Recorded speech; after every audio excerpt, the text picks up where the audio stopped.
want to go do another live session today.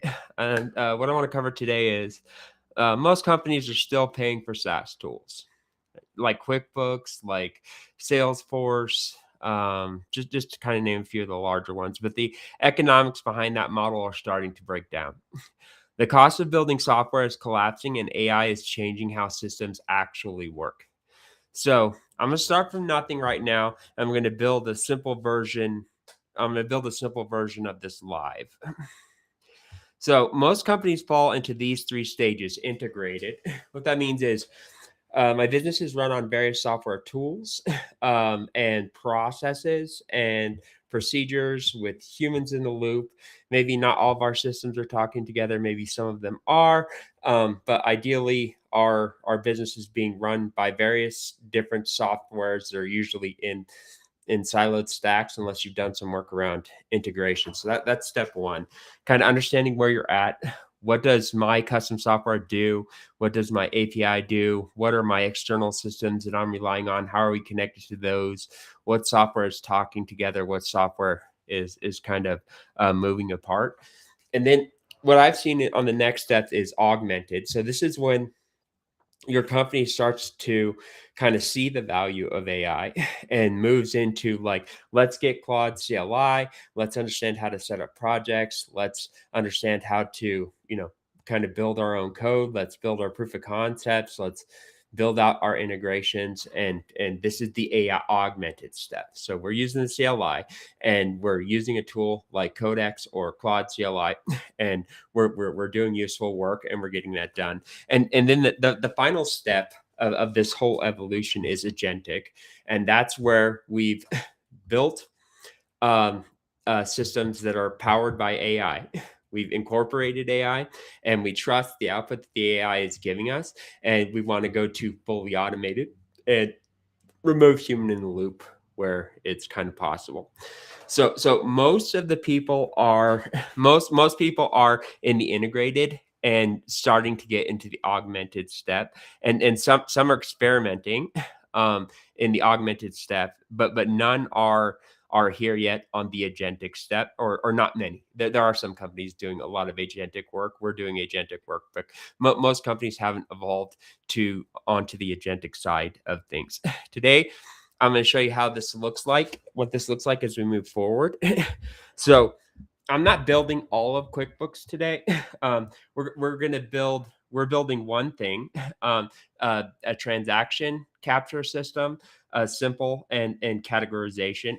And the idea here is we're going to illustrate what that we're gonna illustrate what that looks like. and I think this illustration will show kind of where everything is going and kind of what you can do. Okay. So just to kind of recap just a little bit, it's my belief that the cost of writing software is going to near zero minus your agentic or intelligence inference costs.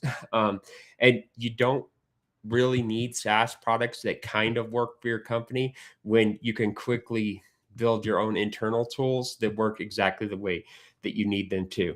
So the value is shifting from code to control.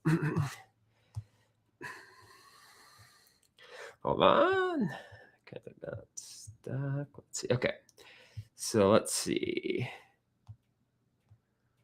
So anyway, so what we're gonna do is we're gonna start with an empty project over here.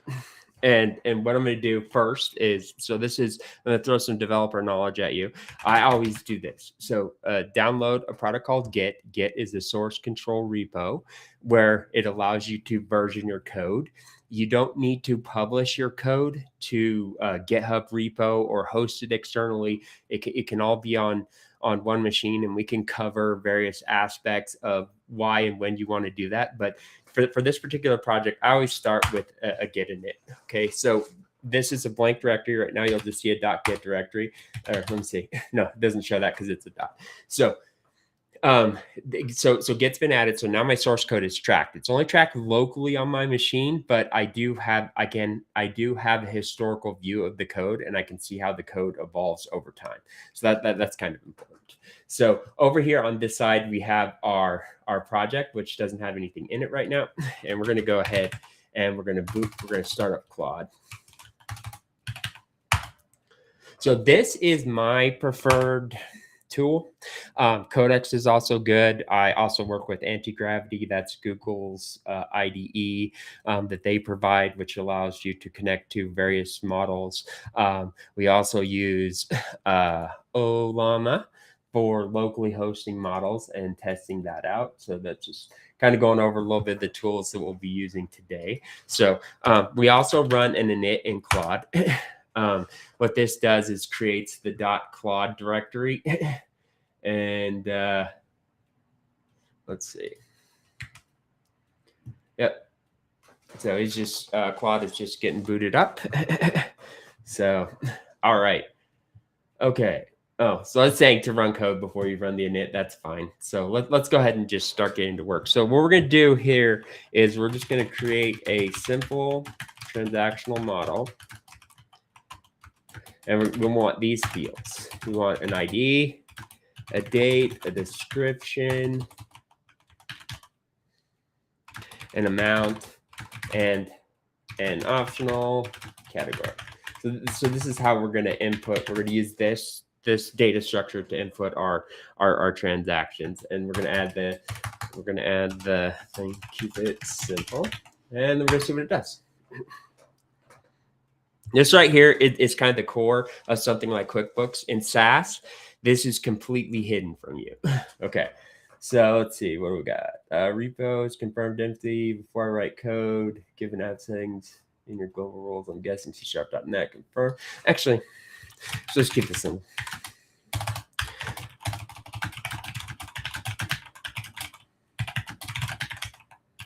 I like Node and TypeScript.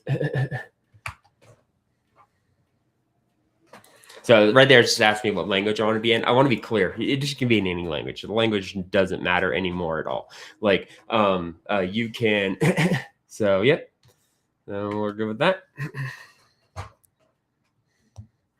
So my honest opinion is the cost of software is going to zero, and you really need to evaluate whether you want to purchase or just build something completely customized for your business that does exactly what your business needs.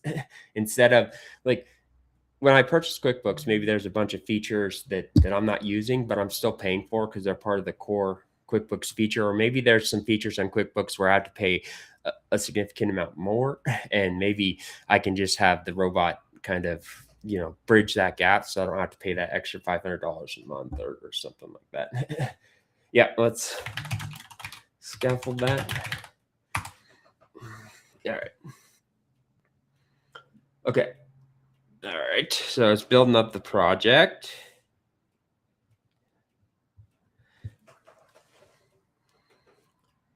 And so while that's kind of spinning, we can kind of dive into this a little bit. So this is just going to be like a really simple example. We should just be able to run this, and it's kind of going to be text based, and we'll wire in some Olama and get that going. So here we go. Yep, let's run that.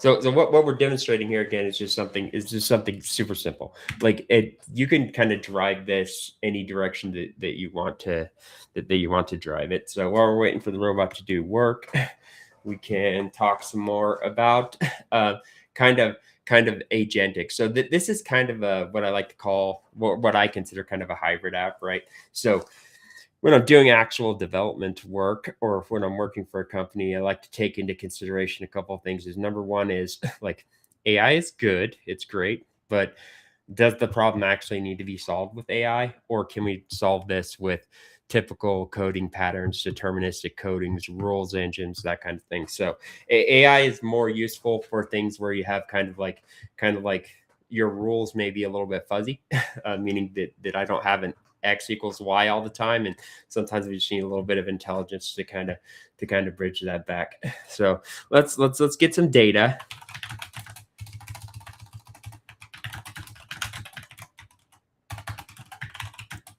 Let's see. Oh, create a list of sample transactions. Let's do an Office Depot purchase, Uber ride, and a SaaS subscription. See what it does. This is literally what companies are paying for. It's just basically when you're using a SaaS product, they basically built out this backend, they built out the database, they built the system to scale, and you're basically paying for the you're basically paying for structured data. There's not anything magical about it at all. So now what we're going to do is we're going to let's create a simple categorization function. And we'll do it like this. Let's say Uber goes into the travel bucket.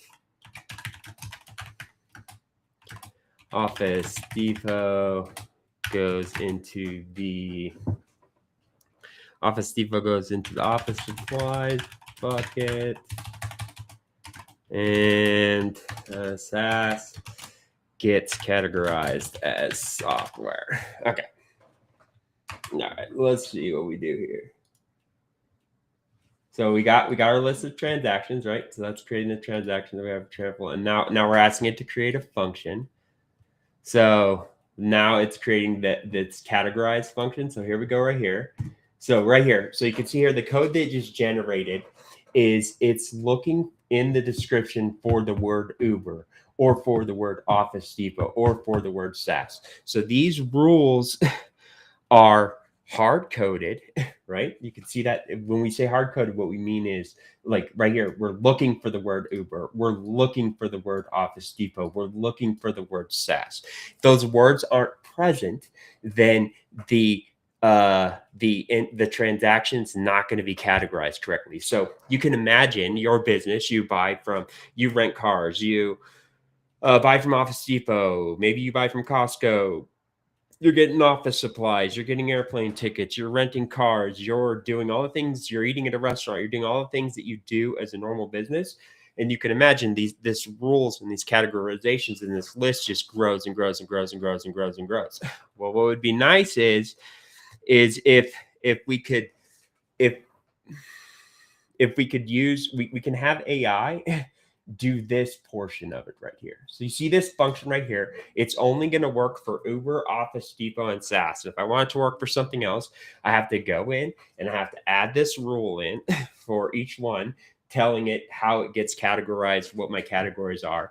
And this is something where AI fits great into the puzzle. Okay. So what we can do here is we can say, okay, well, we're going to say this. Okay.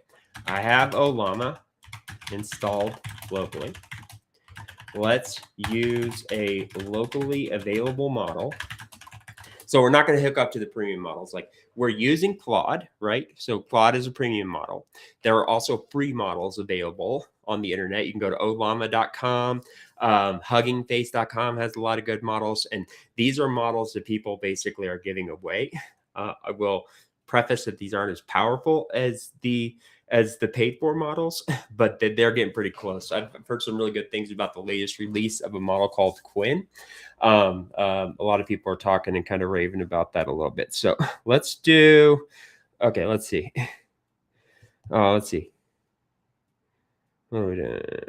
So we could actually use AI to do this. So let's have it available model and categorize our transactions, add some more transactions, and use the Olama API to have the model sort and categorize the transactions. So we're moving here from this hard-coded rules to to having the model just do it for us. So, and the model we are using is a local model. So, and I didn't do any work on this before we started the stream.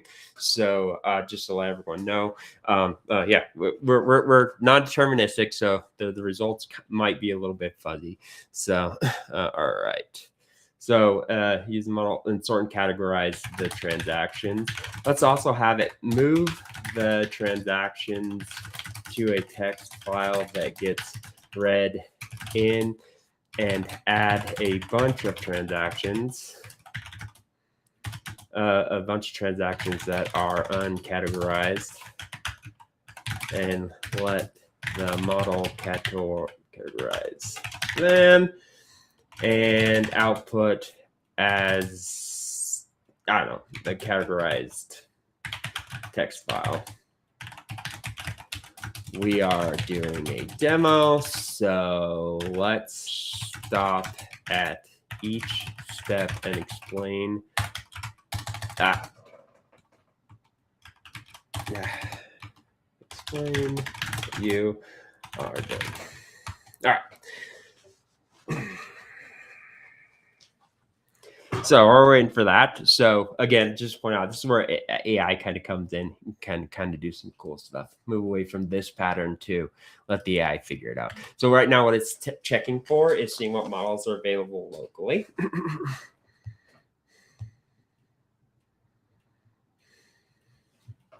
Yep. Yep, it's used that one.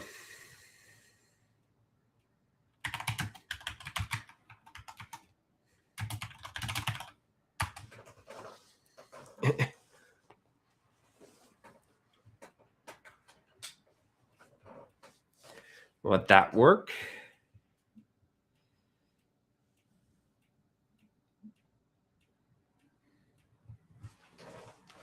All right. So here we go.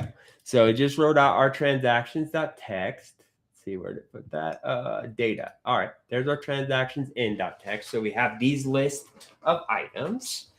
And now, yep. Let that continue. All right. So we created our list of transactions. Now, the way the system used to work again is we would include this code that would try to attempt to categorize all these items. So that system works, but again, it's called hard coded, and you're only going to match on these 3 items. What we're moving to is, here's our input, and then we're going to load the transactions, then we're going to run the transactions to the AI, and the output should be the transactions categorized. Okay. Yep. All right, moving on to step 4.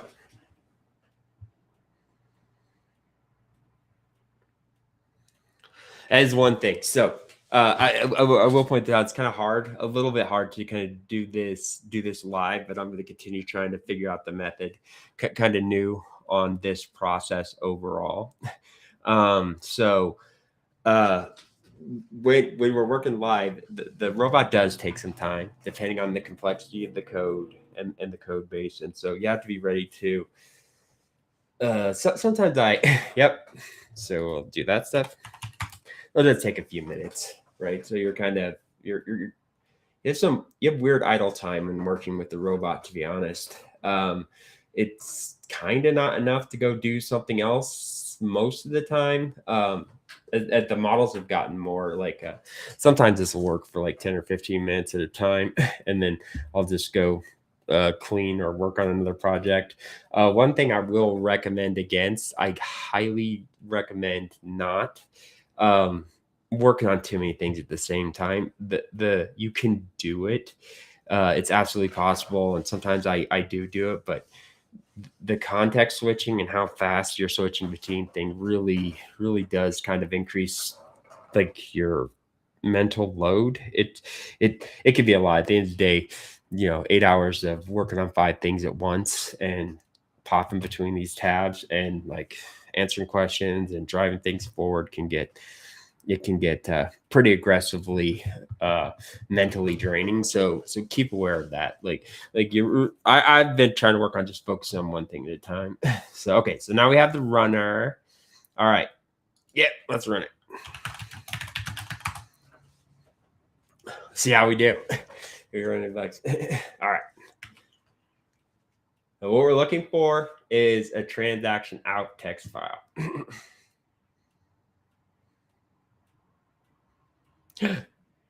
Oh no, we crashed. That happens. It happens in regular development too. So, but I mean, the amazing thing about this is you could just what you can do and how fast you can do it. The speed at which it works is amazing, and I honestly don't think most companies are ready for this. And the value is specifically shifting from code to control. So I had a conversation with a client, and we were talking with them, and he was considering buying this SaaS product. And I'm a consultant. My job is to support the client and support the client's best interest.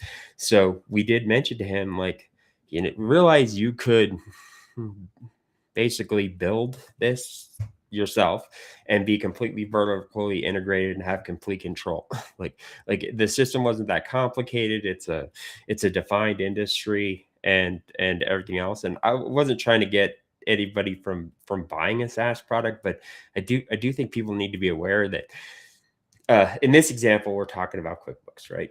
So most people use QuickBooks. QuickBooks has spent a bunch of money making great software. We use it. Um, but does every company need all of QuickBooks? And do they need that, reoccurring 199, 299 per extra user or whatever the charges are? Again, to be clear, I'm not dogging on QuickBooks. It's a great application. Again, we use it in our business. I will probably continue to use it, but you do have to think about these things. Like, do I need that, $100,000 software package that is core to my business and doesn't quite exactly do everything I want it to do without having to pay additional money or hire a consultant to come in and do the work or do some type of integrations? Or can I maybe build an internal tool that gets me 85% of the way there and I save, $85,000 a year on varying software product. I'm just randomly picking numbers right now. But yeah. All right. So let's see. So we found some bugs. Yeah. Yeah. Let's see. Yeah. Okay. So what do you want to do? Let's see. Tighten the prompt with one-line definitions for each bucket. Rerun. Drop fuel and fold it into travel to remove the ambiguity, or leave the code strict and just note this as a demo talking point. What do you want to do? I think I like A and B. Let's do both.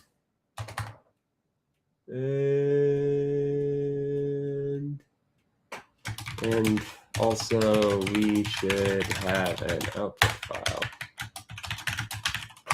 So did do exactly what we wanted. So we're going to prompt it and we're going to fix it. So what I want is for it to take in a list of transactions. That's this. And then I want it to output those transactions classified. And again, keep in mind, you know what? We'll do this. We'll do this too. I'll have Claude classify it too, so you can see the difference. So what Claude is doing right now is he is trying to help the local model work better. She's trying to help the local model work better by classifying these items correctly. So we are using an 8 billion parameter model. I think I showed you this, but I'll pop it up anyway. We are using Llama 3.2 8B. Okay, this is a very, very simple model. So the billions on the models are parameters. For example, just to give you kind of a size comparison, some of the newer models coming out are 1 trillion parameters. So a parameter for a model is basically just this giant statistical, just everything mapped in this n-dimensional coordinate space. Sounds weird, but that's basically how I kind of visualize it in my head. And that's how many inputs to the model it has. It has 8 billion inputs into the model, and then it goes through the model, and then works its model magic. So this is a very low end parameter or low parameter model, but these are good because they're fast. They don't take a ton of memory. If we look at my settings, go to performance. We can see here that my GPU is kind of running at 13%. So this one is not taxing my GPU. Just for clarity's sake, I have a 3090 with 24 gigs of VRAM. So I can run pretty decent models. Not great. Buying new cards these days is it's kind of a nightmare, actually. So okay, so and then it outputted it like this. So we could see office supplies, travel software, mills, travel software, office supplies, travel. Now let's do this. You do the same classification and output to another file. Let's see what it does. So I'm asking it to do it. So what we're kind of looking for here is a little bit of model definitions. You can see up here, like it changed some of this stuff here. So you could see up here that it kind of changed a little bit of this stuff. And then, okay, so he wrote his own version. And here we go. So he looked like, yeah, he kind of did the same thing. So that being said, what this system basically does is it's a JavaScript app that takes in a file with a list of transactions and outputs those transactions classified using either a local model or using Claude. So we did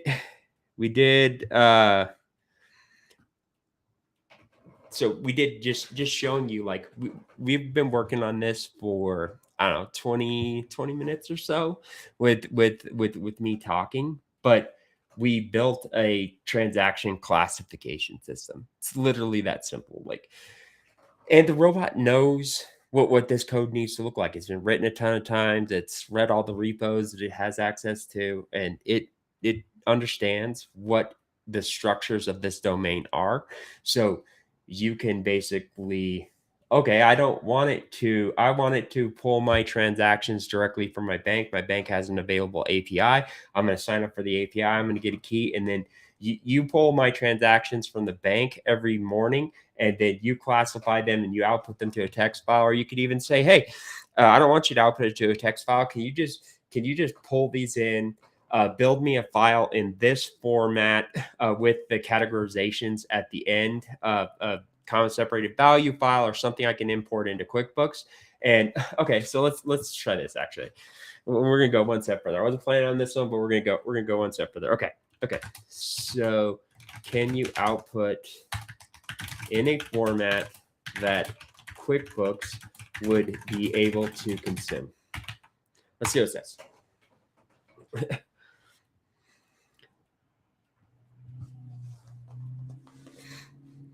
And so I used to use, we have an internal product that we built called Atmobot. I used to use Atmobot to do my development, and then Anthropic changed up their, couldn't use my Max subscription to power Atmobot anymore.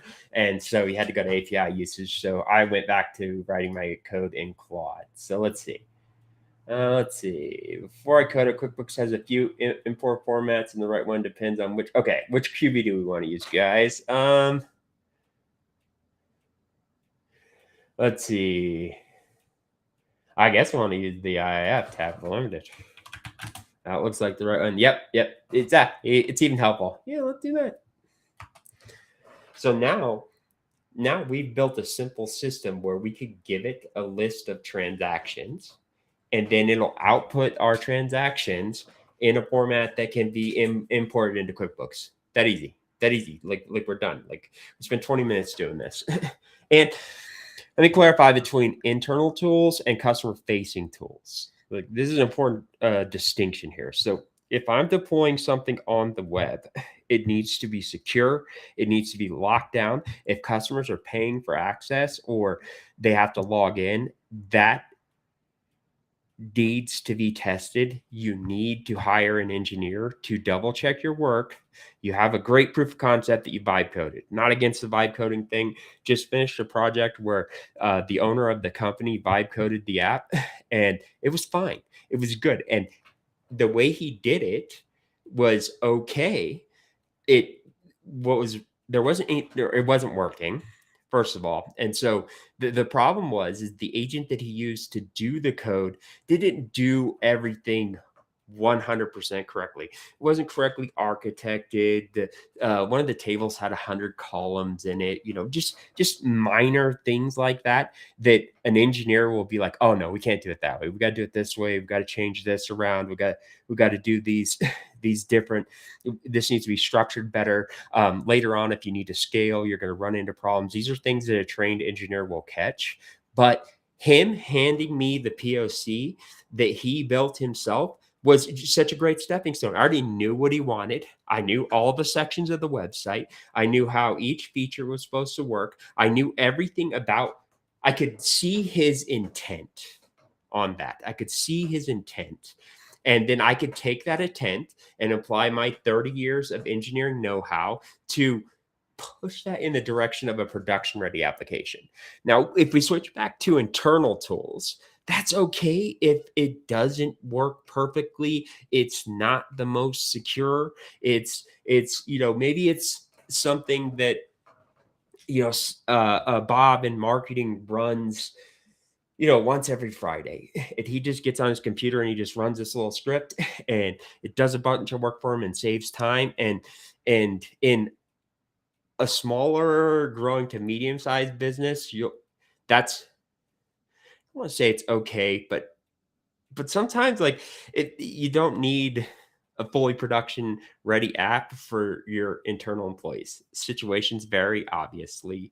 It should take into consideration. But if you're going to be customer facing and you're releasing something and people are going to be paying you to use that something or something else, it needs to be locked down. It needs to be well architected, and it needs to have an engineer kind of sit down and think through it. Like, okay, here's how we're going to attach to Stripe. Here's the products that we're going to sell in Stripe. Here's to create the actual file. So here's how the transactions are going to look in Stripe, and here I'm going to do some live testing, and I'm going to make sure the application has unit tests. Unit tests are critically important. If you're vibe coding, tell your robot or your clanker, whatever you want to call it, that you really want unit tests. And I don't per se particularly like unit tests, especially ones that are just kind of exercising logic. I'm more kind of an integration test fan. I think integration tests for this type of work look a little bit better. All right, let's see what it said. Counts must exist, import path. Yeah.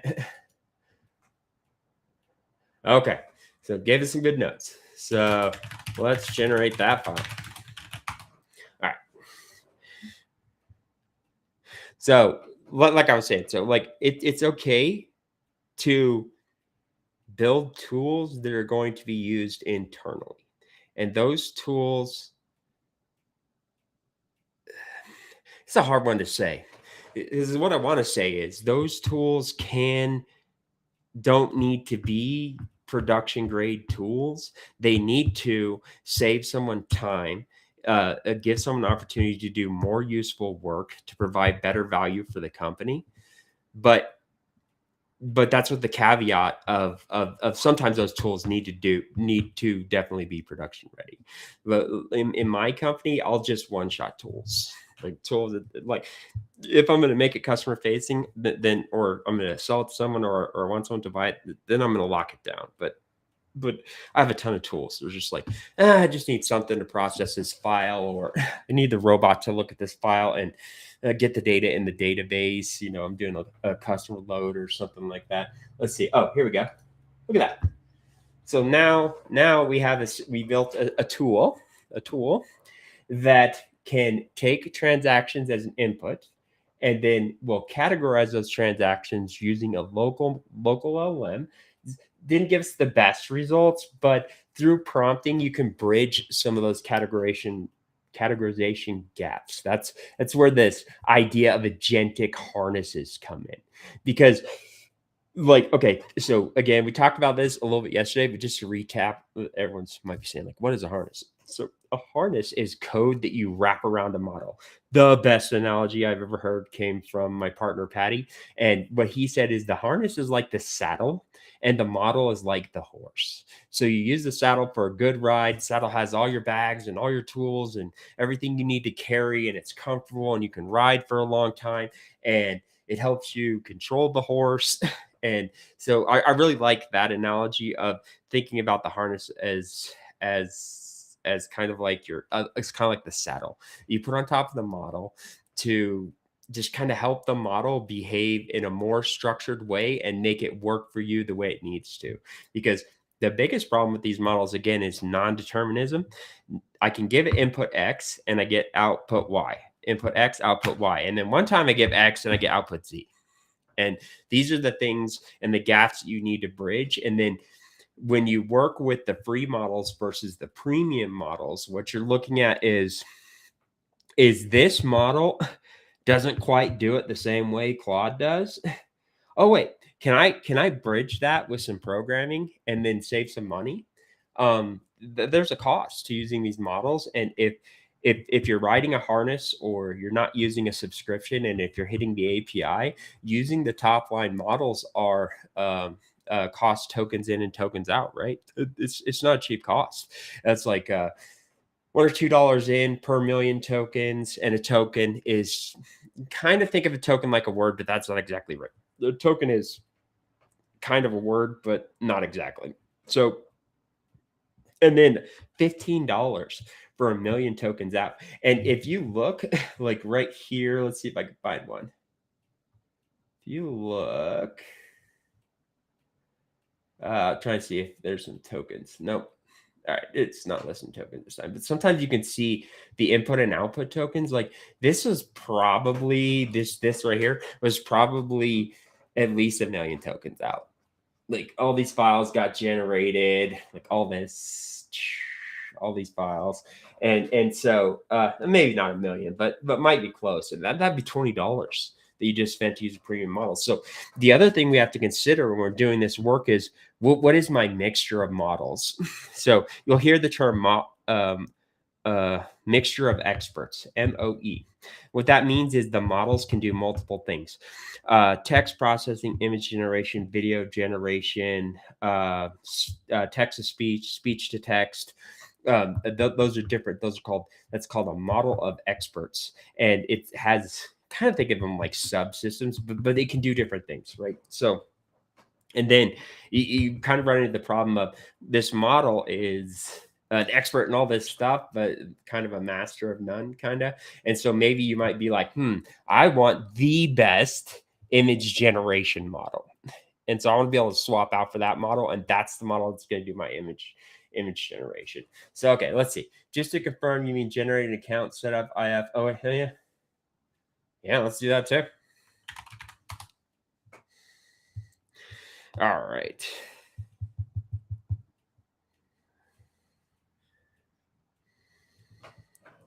So backing up after my monologue, kind of what we built is kind of a core piece of a transaction categorization system. So this system takes an input of transaction, outputs a list of transactions that are categorized. Not only does it output those lists of transactions that are categorized, it also outputs a file that could just be imported into QuickBooks. So how would I use this tool? This tool could be used to say, most banks, I could be wrong here. I'm gonna go on the limb and say this. Like I've not ever worked directly with my bank API. Not ever. I've never asked them for an API key. Never gone in to see if I could set it up. I think some banks do offer that. I know definitely like QuickBooks can connect to your bank account. How QuickBooks does that, not 1,000% sure, but we could find out sometime. But anyway, let's say I go into my bank every morning and I have an agent that logs into my bank.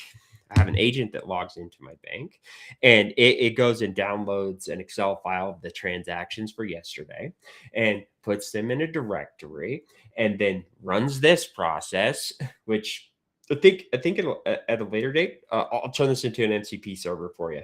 And then we'll wire this into Claude so that Claude can have a tool that calls out to an MCP server that does this work.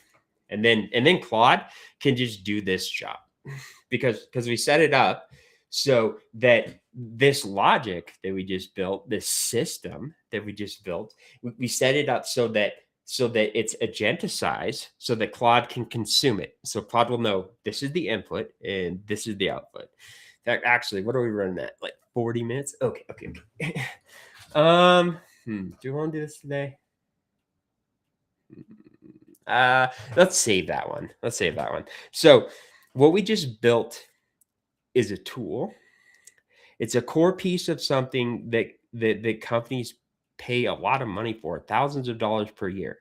And we just some local hardware, a premium agent. I agree. We're using Claude, and just some kind of understanding of how these things work. And now we have a system that can take a list of transactions and output a list of categorized transactions. And I'm not saying that SaaS disappears, but the assumptions behind it are changing, right? I did see yesterday, it came across my Google feed, and I'll just mention it here. I did see that Salesforce is pivoting to something called Headless 360. So, Salesforce is a major SaaS company. They see exactly what's going on and what their pivot is. What their SaaS company pivot is now we're going to be AI infrastructure. Genius. Like I saw that and I saw some dots just connected in my mind, and I was like, that is genius. Like okay, we're not going to beat this. Bill can sit down and in a week. I'm not saying I can make a Salesforce equivalent system, but I think in after 40 hours, I could make something that a business would be interested in using, and it would just be theirs. And it would do all the things that Salesforce, not all the things, it would do the core, most important thing that Salesforce needs to do for that particular business. So what they did was they realized like, okay, we have our product, we have our solutions, we have our SaaS products. People are logging into our website, people are using Salesforce to drive sales. They're managing their campaigns, they're doing whatever features that Salesforce has them do. We're not saying we're not going to do that anymore, but what we are saying is we're going to pivot to being infrastructure for your agents that are fed by our systems. We're going to agenticize the back end of Salesforce. We're going to expose it with this headless 360 product, and then we're going to become an AI infrastructure who understands and works with and has all the bells and whistles of Salesforce. And you're going to host your agent via us, and you're going to pay us money because now we're AI infrastructure.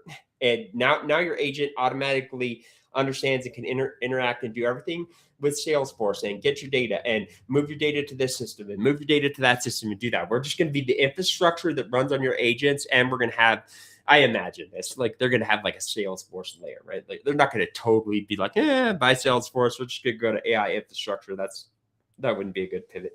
But they're already seeing the transition, and we're like, why don't we position ourselves as infrastructure? Like just, you don't have to worry about it. If you have an agent and it wants to do something with Salesforce, just deploy your agent on our infrastructure, and we'll just do it for you. Ingenious. I saw that yesterday, and it kind of got my brain spinning, and I started just thinking about it. I'm like, that's the pivot I was missing. That's the pivot a QuickBook and Intuit needs to do. That's the pivot the other companies that are currently SaaS subscription-based companies need to do.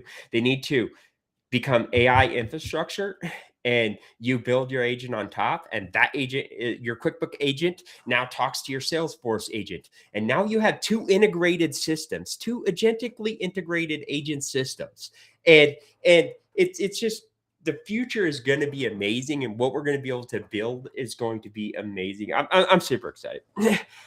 So again, I'm not saying SaaS disappears, but there will be a shift. And I think Salesforce, one of the first companies I've seen, is kind of nailed where that shift is going to go. I'm going to go from being you log into QuickBooks every morning and you humanly interact with my site to now I am selling you a QuickBook agent that does all the QuickBook things, and then your agent just knows how to work and integrate into your environment. And and that means QuickBook doesn't go away. They still get to they still get to collect all their fees and all their subscriptions and whatever that pricing model looks like. But it's no longer about we have a website and you're using our website. It's now about we have agents that can work with other agents because there's intelligence behind them. And now, if you want to use the website, it's fine. Like the website's still going to be there. They're still going to be maintaining it. They're still going to add features for now. I don't know if that goes away ever. I think you'll have a lot of people who will stick on that for a long time because it's what they know. And changing business processes is hard.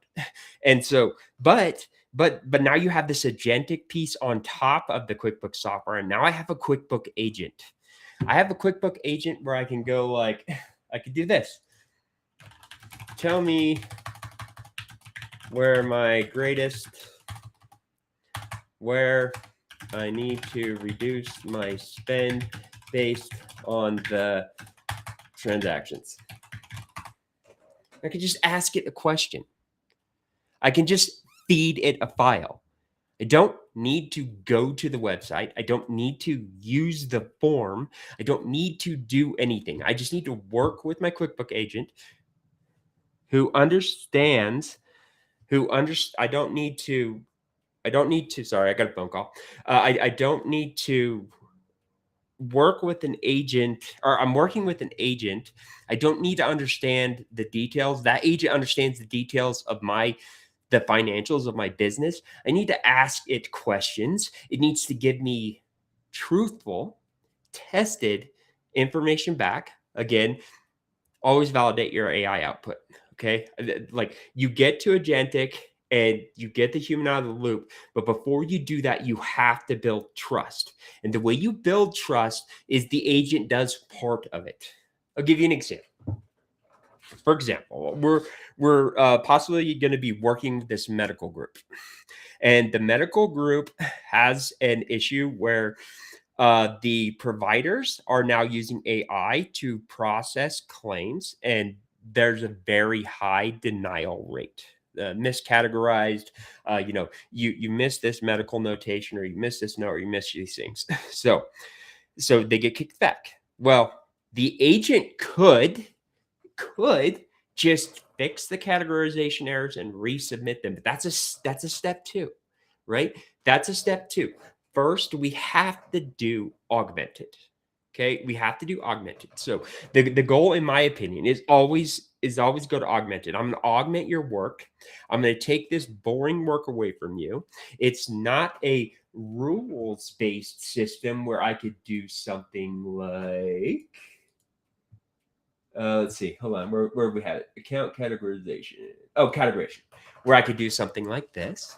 And I would like to apply just a little bit of intelligence to the system. And so I do this.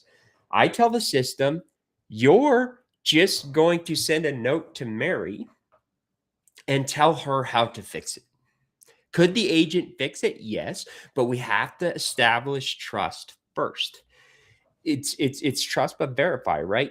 We have to establish trust that the agent is working and behaving in a way that we expect, because we're dealing with non-deterministic systems. And once that trust has been built, once we've built out the Claude file, the agents file, the whatever file where we tell the system how to do this particular piece of work, and we've amended it, and we're seeing that, Barry's just going in and clicking, adding the code and clicking update, adding code and clicking update, adding code and clicking update.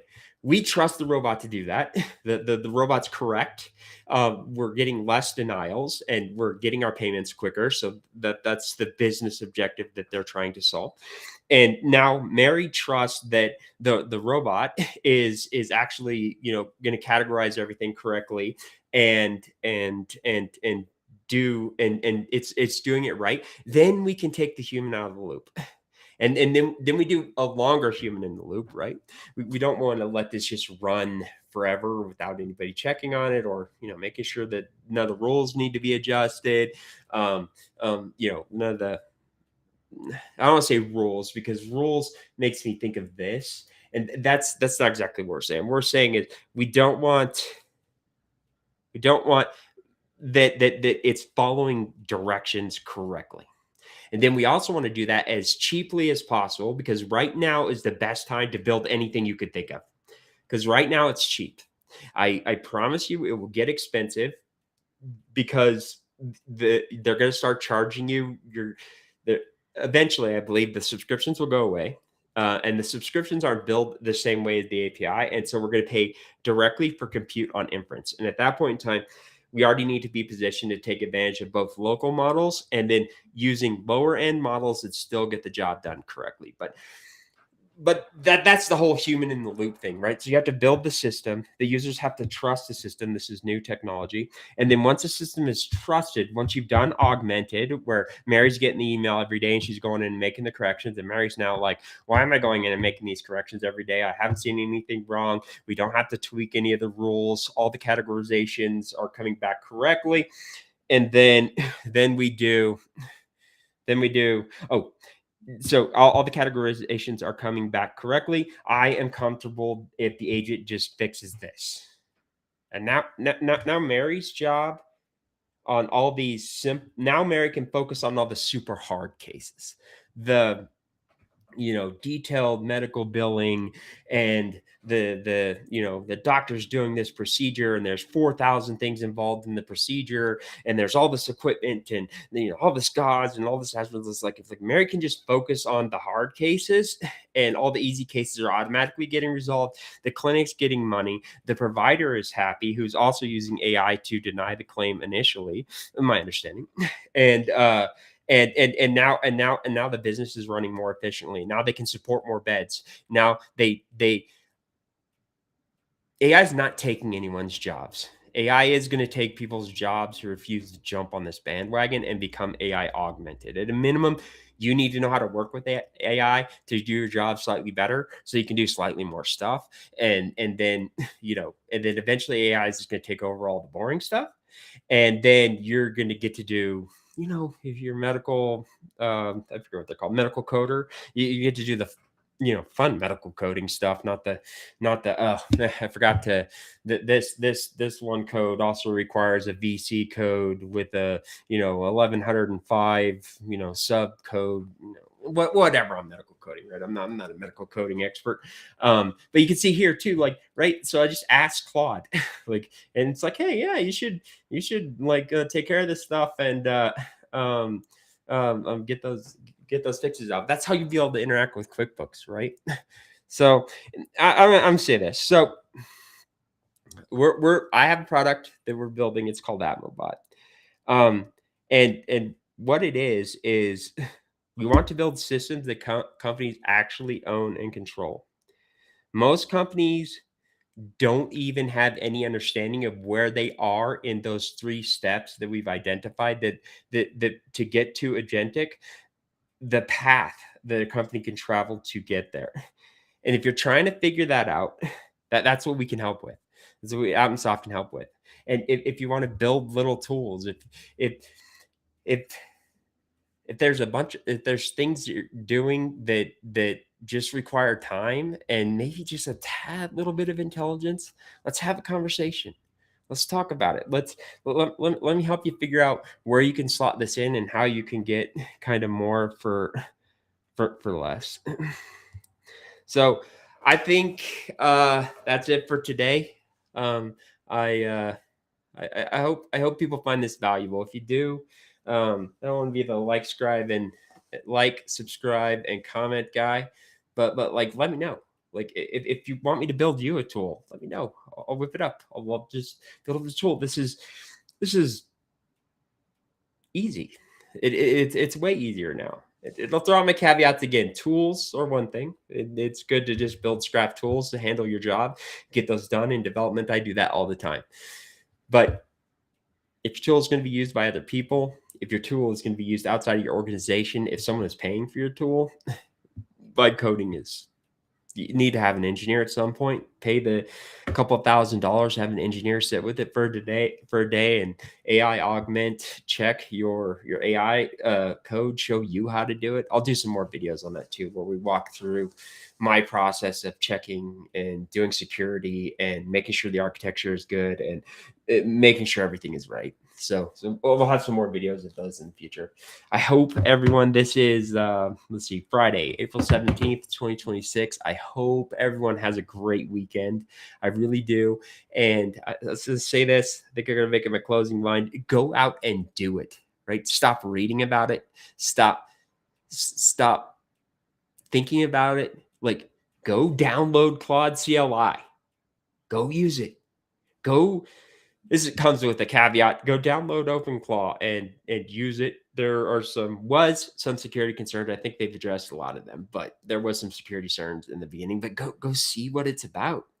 Like, you can do that. You don't even have to understand how to code. You could just go download. You could just open up Claude and tell it to go download the OpenClaw repo and tell you what the code's doing. Or it might not even have to download the code to tell you what it's doing. It could just go browse the web. Like, just use it. And if you're just right now, if you're just using ChatGPT, or you're just using or you're interacting with AI in the browser, you're missing the boat. Like, download one of their apps, download Codex from OpenAI, download Claude CLI, Claude Desktop. Claude has a multitude of products, Anthropic. Use the product that you download to your machine, and you can thank me later. Cutting and pasting into ChatGPT is awesome. I use ChatGPT every day. I like to chat with it. It's what I started with.